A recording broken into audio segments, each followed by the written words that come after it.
За прошлую неделю на дорогах выявили более 25 тысяч нарушений ПДД по всей стране. Это говорит о том, что правила дорожного движения нарушаются постоянно. Чаще всего водители превышают скорость и садятся за руль пьяными. Именно эти, казалось бы, мелочи чаще всего заканчиваются авариями.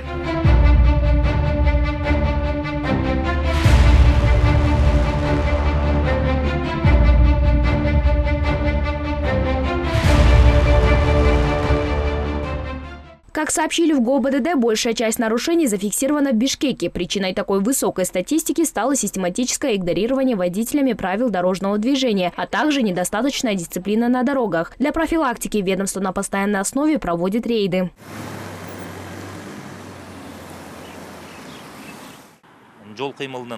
ГОБДД регулярно проводит рейды для профилактики ДТП. К примеру, до 19 февраля у нас проходят рейды за рулем. Они проводятся как ночью, так и днем. Также проводятся беседы по повышению культуры вождения на дорогах. Сами же водители признаются, что нередко проявляют невнимательность на дорогах, отвлекаясь на телефоны и другие факторы. Какое правило нарушили? Ремень. Как часто не пристегнутыми ездите? Не всегда, только недавно купил, только недавно сели. Какое правило сейчас нарушили? Ремень? Ремень не пристегнутый? Да. Скажите, часто нарушаете? Нет.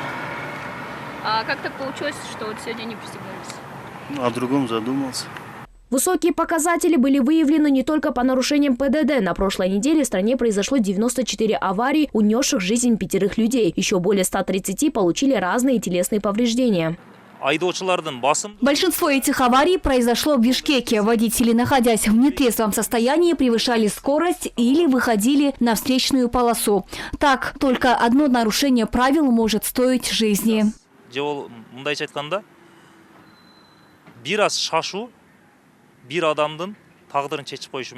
В ГОБДД призывают водителей не игнорировать правила дорожного движения, напоминая, что за каждым нарушением стоят человеческие жизни. Ведомство отмечает, что соблюдение скоростного режима и отказ от вождения в нетрезвом состоянии способны значительно снизить число аварий. Рейдовые мероприятия в стране будут продолжены. Бурусун Жумалиева, Чингис Садыков, ЛТР, Бишкек.